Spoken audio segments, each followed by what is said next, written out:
The scent of freshly baked bread drifted through the dusty streets of Copper Creek, Arizona Territory, in 1876. But for Beatrice Granger, the aroma brought more desperation than comfort. Her trembling hands clutched the last loaf she'd managed to bake with the meager supplies remaining in her nearly empty pantry. At 26, widowhood had worn her down to sharp edges and hollow eyes that belied her natural beauty. "Bread for sale," she called weakly, her voice barely carrying over the bustle of the main street. "Fresh bread just baked this morning." 2 weeks had passed since influenza took her husband Thomas, leaving her with nothing but mounting debts and an empty cupboard. The small bakery they'd struggled to establish together sat dark and shuttered behind their modest home at the edge of town. Without flour or funds to purchase more, this final loaf represented her last desperate attempt at survival. Beatrice positioned herself near the general store, hoping to catch the attention of passers-by. Her once fine blue dress hung loosely on her frame, patched carefully but noticeably worn. She'd always taken pride in her appearance, but grief and hunger had hollowed her cheeks and dimmed the golden highlights in her chestnut hair. "How much for the bread, madam?" The deep voice startled her from her thoughts. She looked up to find a tall man regarding her with curious blue eyes. His rugged appearance marked him as one of the cowboys passing through town, dusty boots, worn denim, and a hat pulled low against the afternoon sun. Despite the trail grime, there was something immediately striking about his face, strong-jawed and weathered by sun and wind, yet possessing a gentleness around the eyes that caught her attention. 25 cents, sir," she answered, the price far higher than normal but necessary if she hoped to buy enough supplies to bake again. The man's gaze flickered briefly to her worn wedding band before returning to her face. "That's mighty steep for a loaf." "It's my best recipe," Beatrice replied, struggling to maintain her dignity. "Sourdough with a touch of honey." He studied her for a long moment. "Name's Blake Nolan," he said finally, reaching into his pocket. "Just finished a cattle drive up from Texas." Instead of the expected quarter, he pulled out a $5 gold piece and pressed it into her palm. Beatrice gasped. "Sir, I cannot accept this. It's far too much." "The bread looks worth every cent," he insisted, taking the loaf from her trembling hands. "Besides, I've been eating trail dust and beans for 3 months. Real bread's worth its weight in gold right about now." "But no arguments, madam. I won't take back honest payment for honest goods." With a tip of his hat, he turned and walked a few paces before breaking off a piece of the bread and taking a bite. He stopped mid-step, turning back with genuine surprise lighting his features. "This might be the finest bread I've ever tasted." Despite everything, Beatrice felt a flush of pride warm her cheeks. "Thank you, Mr. Nolan." "Blake," he corrected with a small smile. "Just Blake." She watched him continue down the street, the gold piece clutched tightly in her hand. $5 would buy enough flour and supplies to bake for days. It was a temporary reprieve from disaster, but she wouldn't waste it. The next morning, Beatrice rose before dawn. With the supplies purchased the previous afternoon, she lit the ovens in her small bakery for the first time since Thomas's passing. Working through her grief, she mixed and kneaded dough until the familiar motions brought a semblance of peace. By mid-morning, the shelves held a modest selection of fresh loaves, rolls, and 2 precious apple pies made with the last of her preserved fruit. She had just opened the bakery door when Blake Nolan appeared on her doorstep, hat in hand. "I was hoping you'd be open," he said, his eyes brightening at the sight of the fresh goods. "That bread yesterday kept me thinking all night." "You're my first customer," Beatrice replied, suddenly self-conscious about the flour dusting her apron and hair. "Please come in." He stepped inside, inhaling deeply. Nothing in this world smells better than a bakery at morning. "What can I get for you today, Mr. Nolan?" "Blake," he reminded her gently, "and I'll take whatever you recommend." Beatrice selected one of her heartier loaves. "This one has wheat and rye." "Good for a working man." Their fingers brushed as he took the bread, sending an unexpected jolt through her that she immediately tried to dismiss as improper. She was still in mourning, after all. "How much do I owe you?" he asked. 10 cents, she answered firmly, "and not a penny more." He smiled, reaching into his pocket. Fair enough. After paying, he lingered, studying the small bakery. Your husband was a lucky man. The mention of Thomas brought a fresh wave of grief. He passed 2 weeks ago, influenza. Blake's expression softened with genuine regret. I'm sorry for your loss, Mrs. Granger, Beatrice Granger, Mrs. Granger. He nodded respectfully. It takes courage to keep going. Something in his understanding tone loosened the tight knot that had resided in her chest since Thomas's death. The bakery was our dream. I'm trying to hold on to it, but without him. She trailed off, embarrassed by her sudden candor with this stranger. Blake regarded her thoughtfully. I'll be in town for a while. The cattle drive's over and I've got some business to settle. Mind if I stop by tomorrow? The bakery's open to all, she replied cautiously. With a nod and another tip of his hat, Blake departed, leaving Beatrice with an unsettling mixture of guilt and anticipation that she tried desperately to ignore. True to his word, Blake returned the following day and the day after that. Each morning, he'd purchase bread or rolls, exchange a few words, and be on his way. By the end of the week, Beatrice found herself watching the door in anticipation of his visit. His steady patronage and kind words had brought other customers curious about the reopened bakery.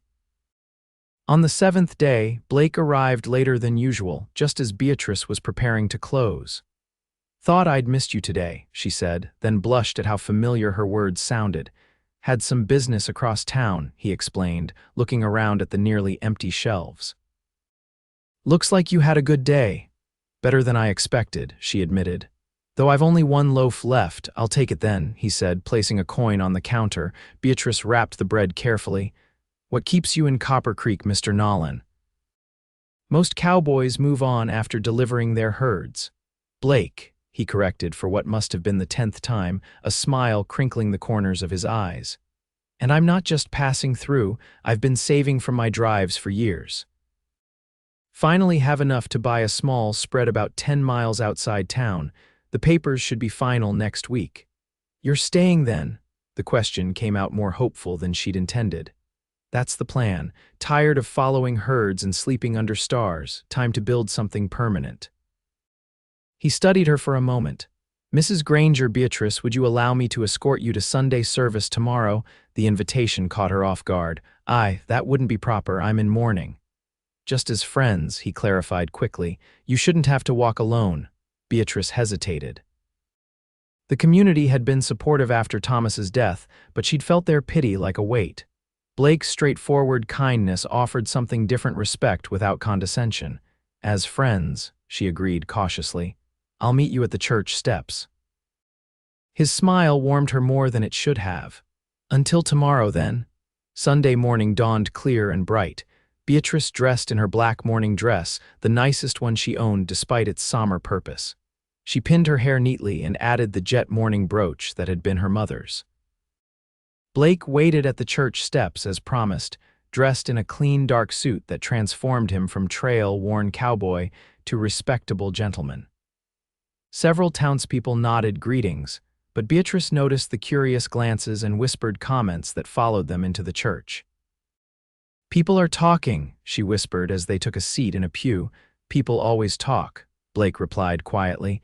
Doesn't make it worth listening to. After the service, Blake walked her home, maintaining a respectful distance that nonetheless felt like a connection between them. At her door, he removed his hat. Thank you for allowing me to accompany you today, he said formally, though his eyes conveyed a warmth that made her heart flutter traitorously. Thank you for asking, she replied. It was nice not to walk alone. Beatrice, he began, then hesitated. I know it's not proper to say, given your circumstances, but I find myself thinking about you more than I should. The honest admission both alarmed and thrilled her. Mr. Nolan, Blake, she conceded. I'm a widow not 3 weeks. Whatever you're thinking, it can't happen. He nodded solemnly. I respect that, but I also respect you too much to pretend I don't feel something.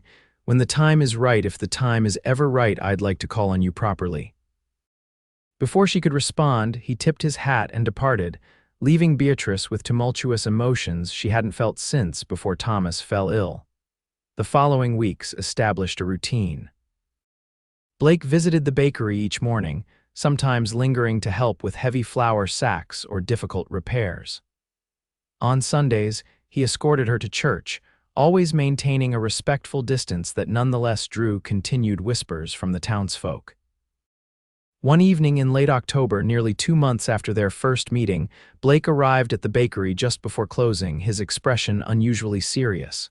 "Everything all right?" Beatrice asked, noting his tense posture. "The ranch is finally mine," he said.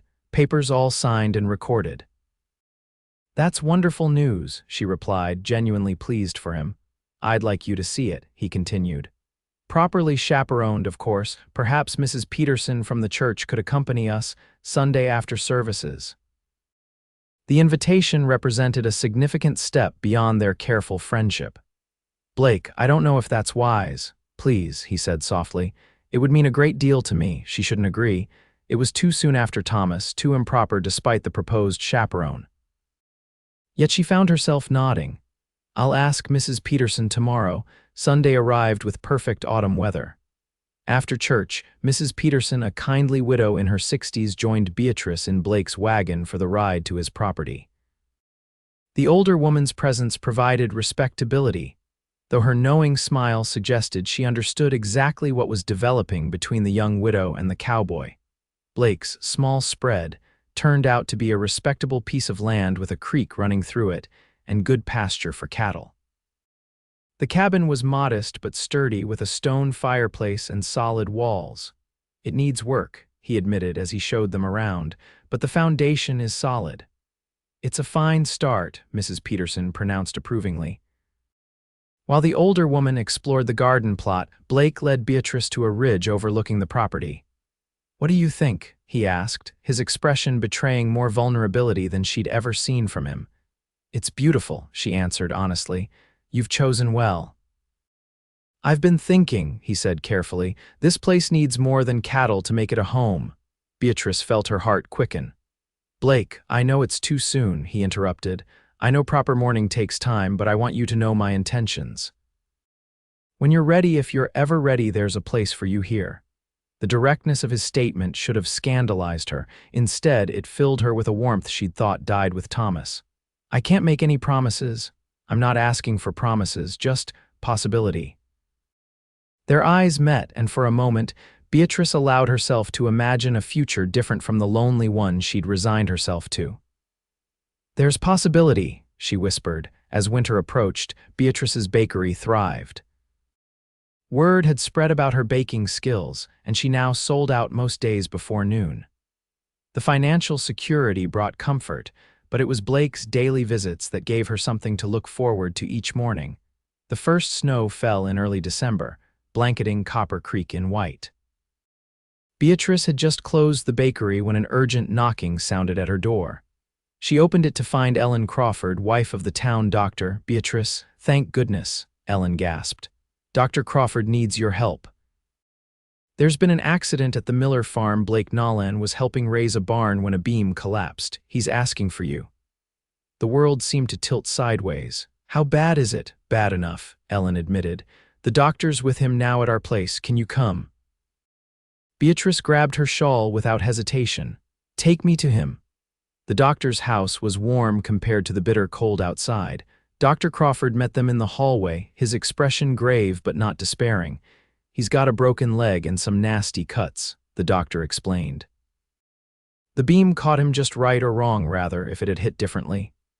He didn't need to finish the thought. "Can I see him?" Beatrice asked. The doctor nodded. "He's been asking for you since they brought him in. Just prepare yourself. He's in considerable pain." Blake lay on a bed in the doctor's examination room, his face pale and drawn with pain. His right leg was splinted and bandages wrapped his torso. When he saw Beatrice, he attempted a smile that transformed into a grimace. "Sorry about this," he managed. "Not how I planned to spend the day."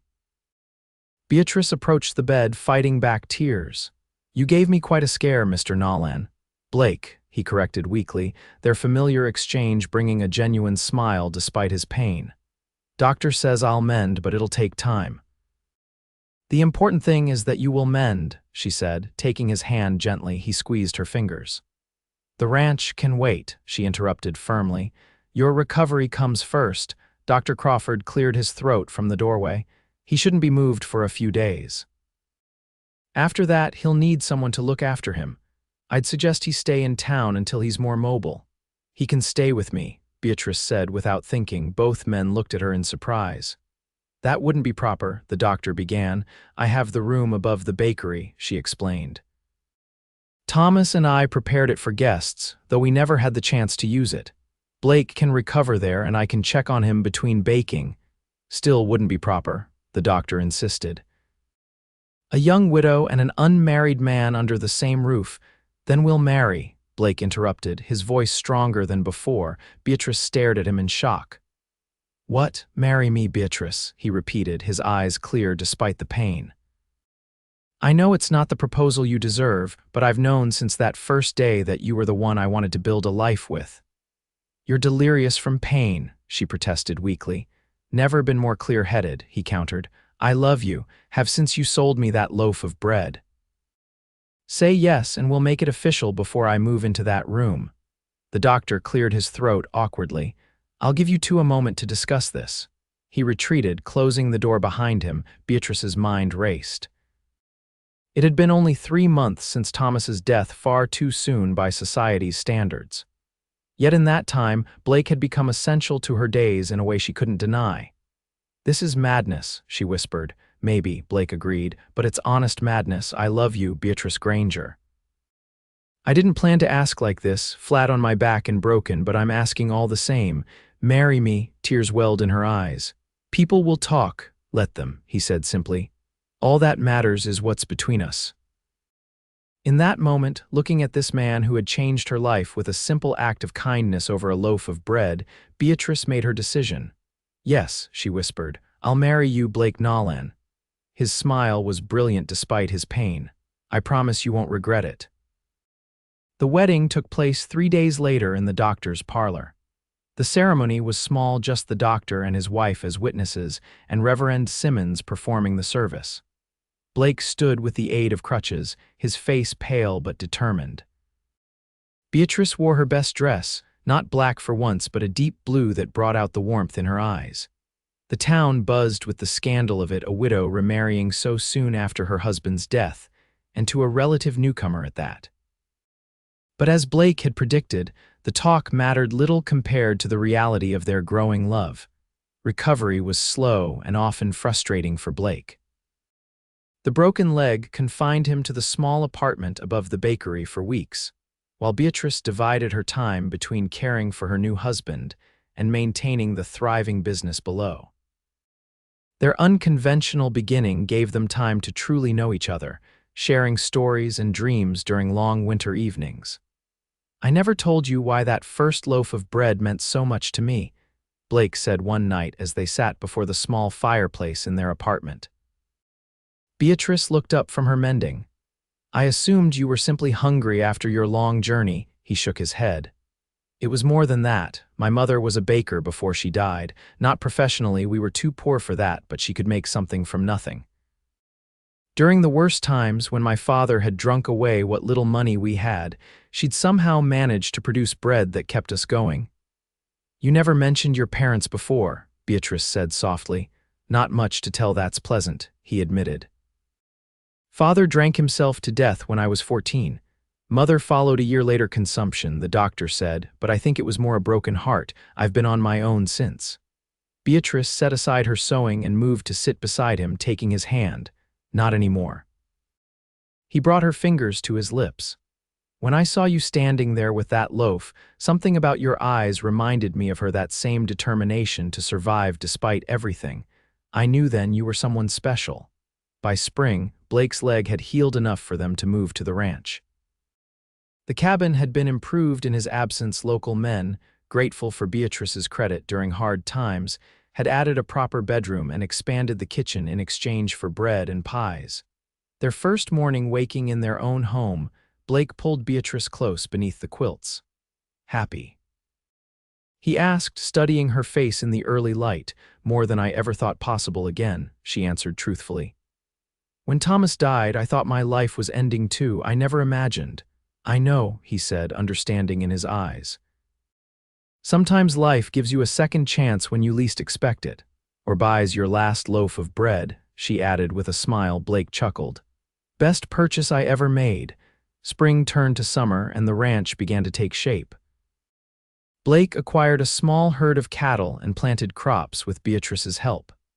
They established a routine, Blake working the land while Beatrice divided her time between the ranch and the bakery in town, which she kept open 3 days a week.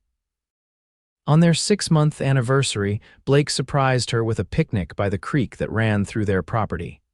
The August heat was tempered by the shade of cottonwood trees and the cool water bubbling over rocks nearby. I have something for you, he said, reaching into his pocket. He withdrew a small velvet pouch and emptied its contents into her palm, a delicate gold ring set with a small but perfect diamond. Blake, she gasped, it's beautiful. We didn't have time for a proper ring before, he explained. I wanted you to have something worthy of you. Tears welled in her eyes as he slipped the ring onto her finger, alongside the simple band they'd used for their hasty wedding. I have something for you too, she said softly, though it's not something I can wrap. His brow furrowed in confusion until understanding dawned in his eyes. Beatrice, are you saying? She nodded, joy and nervousness mingling in her expression. The doctor confirmed it yesterday. We're going to have a baby in early spring. Blake's whoop of joy echoed across the creek. He lifted her in a gentle embrace, spinning her around before carefully setting her back on the blanket. A baby, he repeated in wonder, placing a reverent hand on her still flat stomach. Our baby. That evening, as they sat on the porch watching the sunset paint the sky in brilliant oranges and pinks, Beatrice reflected on the remarkable journey that had brought them to this moment. A year ago, I never could have imagined this life, she said, leaning against Blake's solid shoulder. I was so focused on survival that happiness seemed impossible. And I was just a dusty cowboy with dreams bigger than my pockets, he replied, his arm tightening around her, until a beautiful widow sold me the best bread I'd ever tasted. The winter of 1877 was harsh, with snowdrifts piling against the cabin and bitter winds howling through the night. But inside, warmth prevailed. Blake had insisted on adding another room to the cabin, a nursery for their coming child, and the project kept him busy during the coldest days when outdoor work was impossible. Beatrice's pregnancy progressed well, though the journey to town became more difficult as her condition advanced. By January, she reluctantly closed the bakery until after the baby's birth, promising her disappointed customers she would return in the spring. On a cold night in March, with snow still covering the ground, Beatrice went into labor. Blake rode through the darkness to fetch the midwife from town, returning just as the first light of dawn broke over the horizon. After hours of labor that tested Beatrice's strength and Blake's nerves, their daughter arrived with a robust cry that filled the cabin. She's perfect, Blake whispered, cradling the tiny bundle with awe. Look what we made, Beatrice. Exhausted but radiant, Beatrice reached out to stroke the downy head of their child. What shall we call her? Blake studied the infant's face. How about Hope? Because that's what you gave me when I had none. Hope, Beatrice repeated, tasting the name. Hope Nolan, it's perfect. As spring thawed the land, the small family settled into their new routine. Beatrice reopened the bakery 1 day a week, bringing Hope with her to the delight of customers who came as much to coo over the baby as to purchase bread. The ranch prospered under Blake's careful management, and by summer they had doubled their cattle herd and expanded their crops. On the anniversary of their first meeting, Blake surprised Beatrice by closing the bakery for the day and taking her and Hope on a picnic to the same spot in town where she had stood selling her last loaf of bread. Why here? She asked, curious about his choice.